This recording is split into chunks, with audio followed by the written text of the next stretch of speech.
तो एक तरफ 2100 साल पहले मंदिर तोड़े जाने के प्रमाण सामने आए हैं, तो दूसरी तरफ 21वीं सदी में लोगों को वैक्सीन दिलाने के लिए मस्जिदों का सहारा लिया जा रहा है। दरअसल देश के कई हिस्सों में अल्पसंख्यक समुदाय के लोग कोरोना वैक्सीन से दूरी बना रहे हैं, क्योंकि सत्ता में बैठे कुछ लोग कभी कोरोना का शरीयत से जोड़ रहे हैं तो कभी अल्लाह की देन उसको बता रहे हैं, जिसके बाद लोगों को इस भ्रमजाल से निकालने के लिए मस्जिदों से अजान के साथ वैक्सीनेशन की अपील भी की जा रही है। देखिए वैक्सीनेशन से मस्जिद का क्या है कनेक्शन।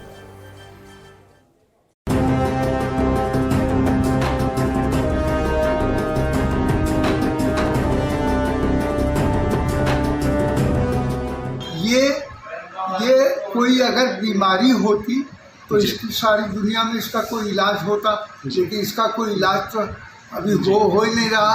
तो मैं इसको ये कहता हूँ कि ये बीमारी नहीं बल्कि अज़ाब इलाही है। पर्टिकुलरली एक कम्युनिटी को कह दिया गया कि उनको नागरिकता नहीं मिलेगी, यानी कि मुसलमान को नागरिकता नहीं मिलेगी, बाकी सबको मिल जाएगी। तो ये जो नाइंसाफियाँ हुई हैं उसकी एवज में आपने देखा कि हमारे देश के अंदर आसमानी आफतें कितनी आ रही हैं। 10-10 दिन में 2-2 तूफान आ गए। हमने देखा है कि कोरोना के अंदर गरीब आदमी का क्या हशर हुआ है। समाजवादी पार्टी के सांसद शफीकुर रहमान वर्क और एसटी हसन के बयान आपने सुने। ये वो सियासतदान हैं जिन पर देश की आवाम को सही गलत की जानकारी देने की जिम्मेदारी है। इनसे लोगों को जागरूक करने की उम्मीद की जाती है, मगर कोरोना काल में जो बेतुकी बयानबाजी ये कर रहे हैं उससे लोगों के मन में कितने भ्रम भर रहे हैं, शायद इन्हें इसका इल्म भी नहीं। ऐसा लगता है खासकर मुस्लिम इलाकों में ऐसे ही नेताओं के बयान कोरोना वैक्सीनेशन की राह में रोड़ा साबित हो रहे हैं, मगर अब इसका भी समाधान निकाल लिया गया है। इसके तहत जिन मुस्लिम इलाकों में लोग कोरोना वैक्सीन लगाने से डर रहे थे, वहां मस्जिदों से अजान के साथ साथ वैक्सीनेशन की अपील भी की जा रही है। इंजेक्शन नहीं लगवाए हैं वो लगवाना है ताकि बीमारी से मुक्ति मिल जाएगी और बीमारी दूर हो जाएगी।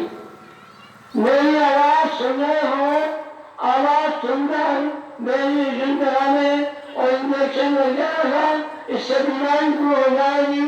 मेडिकल टीम आ चुकी है, ये हम लोगों की मदद के लिए आई है और हम लोगों की भलाई के लिए। तमाम हज़ार से गुजारिश है कि वो जो वैक्सीन आई है वैक्सीनेशन करवा लें।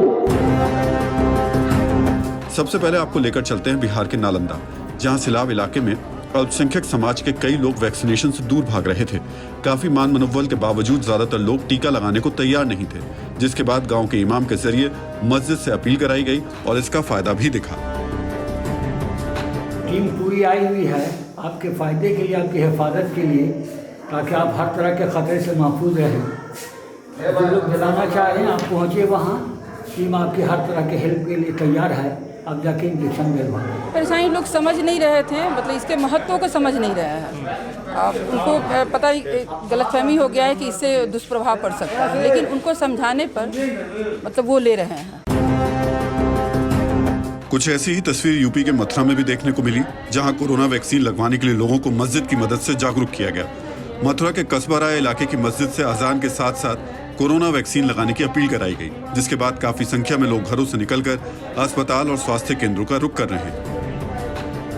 हमारे जो इमाम साहब हैं मस्जिद के, उन्होंने अनाउंसमेंट किया है कि ज़्यादा से ज़्यादा हमारे सब भाई लोग, हिंदू मुस्लिम सभी भाई लोग इस वैक्सीन को लगवाएं और इस कोरोना से मुक्ति पाएं और ज़्यादा से ज़्यादा तादाद में पहुँचें लगवाने के लिए। कोई नुकसान की चीज़ नहीं है।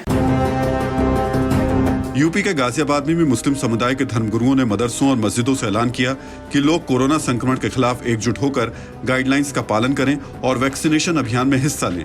इतना ही नहीं, इस्लाम नगर मदरसा के मौलाना बच्चों और युवाओं को कोरोना से बचाव की जानकारी भी दे रहे हैं। जो लोग ये अफवाह उड़ाते हैं कि वैक्सीन लगवाने से बीमारी होती है, वैक्सीन लगवाने से मौत आ जाती है, वैक्सीन लगवाने से कोई ख़तरा है या कोई अंदेशा है, ऐसा हम उनको भी समझाते हैं और बड़े माइक से ऐलान किया जाता है कि वैक्सीन हज़रात तभी हज़रात वैक्सीन लगवाएं, जिसका जिस तरीके से नंबर आए रजिस्ट्री के एतबार से वो वैक्सीन लगवाएं और अपने दोस्तों से, अहबाबों से, रिश्तेदारों से भी अपील करें।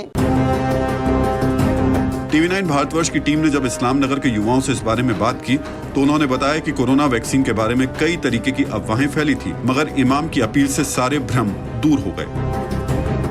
लोगों को डर था, वहम था, अफवाह फैलाई गई थी कि वैक्सीन से दिक्कत हो सकती है, इसलिए भी तमाम लोगों ने लगवाई। नहीं, लोग डर तो था ही। हमारे उलमाओं ने अब इस चीज़ से कह दिया है कि अब ऐसी कोई डरने की ज़रूरत नहीं है। ये वैक्सीन लगवाना बहुत ज़रूरी है। अब सबका जो भी डर था, जो भी दहशत थी, सबकी अब वो चीज़ नहीं है। अभी तक क्या कोई डर या कोई अफवाह की वजह थी? बस जैसे लोग कहते हुए वैसे मान जावे थे। अच्छा। अब हमारे इमाम साहब ने जो कहा है अब उस पर हम अमल कर रहे हैं। अब पूरी कोशिश कर रहे हैं सब। बिहार, यूपी नहीं, हरियाणा के कई मुस्लिम इलाकों में भी यही अफवाह फैली है। ऐसे ही भ्रम का जाल है। मगर यहाँ मुश्किल ये है कि यूपी बिहार की तरह मस्जिदों से अपील के बावजूद भी लोगों पर असर नहीं पड़ रहा और ऐसे लोगों के पास एक ही रटा रटाया जवाब है कि उनके इलाके में कोई टीकाकरण टीम नहीं आई। लगवाया है क्या? कोरोना का टीका लगवाया है क्या आपने? नहीं लगवाया। नहीं लगवाया। क्यों नहीं लगवाया? नहीं, हमारे पास टीम नहीं है हमारे गाँव में। हमारी टीम नहीं आई कोई। यहाँ भी सामुदायिक केंद्र, वहाँ पे टीकाकरण केंद्र तो बना ही है। नहीं लगवाएंगा हम तो, टीम जाएगी तो लगवाएंगा। अरे हम तो लगवाने के लिए तैयार है, डॉक्टर मनाही करे हैं, कोई टीका पीका नहीं है इधर।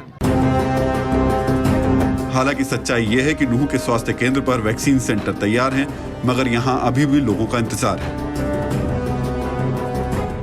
ऐसा कुछ नहीं है कि लोगों को वहम है और लोगों को वहम पाल रखा है, ऐसा कुछ नहीं है। अगर आपकी टीम कोई हमारे पड़ोस के गांव में गई है तो मैं भी तो उस गांव में रहता हूं, मैं भी तो गांव से ही आ रहा हूं। ऐसा कुछ नहीं है, कोई लोग नहीं जा नहीं रही टीम मेडिकल कॉलेज। ठीक है जी, मैंने अभी यही बात देख रहा था कि टीम आएगी, कुछ यहाँ हमारे यहाँ टीम भी आई थी, अब ना आएगी तो अब लगवाएंगे। जाहिर है पहले कोरोना और अब कोरोना वैक्सीन को लेकर गांव देहात और खासकर अल्पसंख्यक इलाकों में भ्रमजाल फैला है। हालांकि कई जगह मुस्लिम धर्मगुरु मस्जिदों और मदरसों से अफवाह दूर करने की कोशिश में जुटे हैं, मगर ऐसा लगता है कि अभी भी कुछ लोगों के लिए जान पर भ्रमजाल भारी है। फिक्र आपकी, सोमवार से शुक्रवार रात 9 बजे सिर्फ TV9 भारतवर्ष पर।